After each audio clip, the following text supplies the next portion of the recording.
بسم اللہ الرحمن الرحیم۔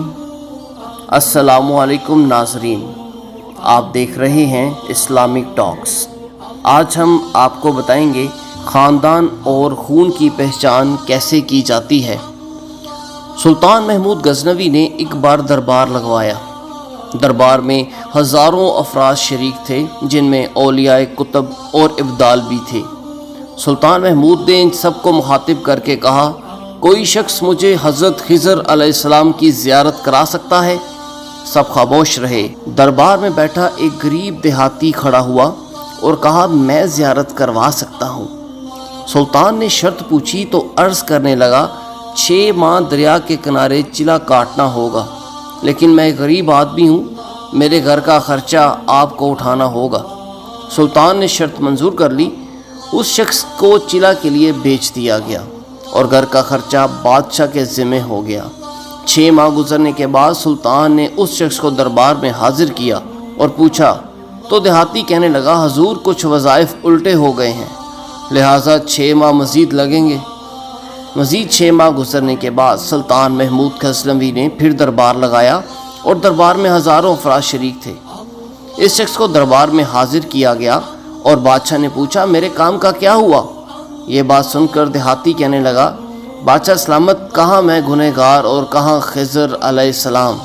میں نے آپ سے جھوٹ بولا تھا، میرے گھر کا خرچہ پورا نہیں ہو رہا تھا، بچے بھوک سے مر رہے تھے، اس لیے ایسا کرنے پر مجبور ہوا۔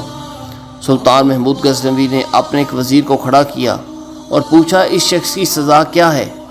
وزیر نے کہا، سر، اس شخص نے بادشاہ کے ساتھ جھوٹ بولا ہے، لہٰذا اس کا گلا کاٹ دیا جائے۔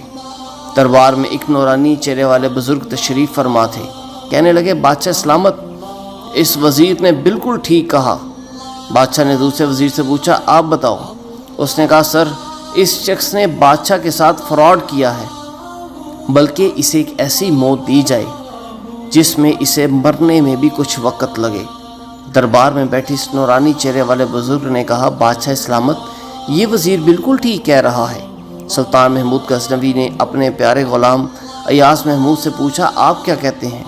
ایاز نے کہا، بادشاہ سلامت، آپ کی بادشاہی سے 1 سال ایک غریب کے بچے پلتے رہے، آپ کے خزانے میں کوئی کمی نہیں آئی اور نہ ہی اس کے جھوٹ سے آپ کی شان میں کوئی فرق پڑا ہے۔ اگر میری بات مانو تو اسے معاف کر دو، اگر اسے قتل کر دیا تو اس کے بچے بھوک سے مر جائیں گے۔ ایاز کی یہ بات سن کر محفل میں بیٹھا وہی نورانی چہرے والا بابا کہنے لگا، ایاز بالکل ٹھیک کہہ رہا ہے۔ سلطان محمود غزنوی نے اس بابے کو بلایا اور پوچھا، آپ نے ہر وزیر کے فیصلے کو درست کہا، اس کی وجہ مجھے سمجھائی جائے۔ بابا کہنے لگا، بادشاہ سلامت، پہلے نمبر پر جس وزیر نے کہا اس کا گلا کاٹا جائے وہ قوم کا کسائی ہے، اور کسائی کا کام ہے گلے کاٹنا۔ اس نے اپنا خاندانی رنگ دکھایا۔ غلطی اس کی نہیں، آپ کی ہے کہ آپ نے ایک کسائی کو وزیر بنا لیا۔ دوسرا جس نے کہا اسے کتوں کے آگے ڈال دیا جائے، اس وزیر کا والد بادشاہوں کے کتے نہلایا کرتا تھا، کتوں سے شکار کھیلتا تھا، اس کا کام ہی کتوں کا شکار ہے، تو اس نے اپنے خاندان کا تعارف کرایا۔ آپ کی غلطی یہ ہے کہ ایسے شخص کو وزارت دی، جہاں ایسے لوگ وزیر ہوں وہاں لوگوں نے بھوک سے ہی مرنا ہے۔ اور تیسرا ایاز جس نے فیصلہ کیا، تو سنو سلطان محمود، ایاز سید زادہ ہے۔ سید کی شان یہ ہے کہ سید اپنا سارا خاندان کربلا میں ذبح کرا دیتا ہے، مگر بدلہ لینے کا کبھی نہیں سوچتا۔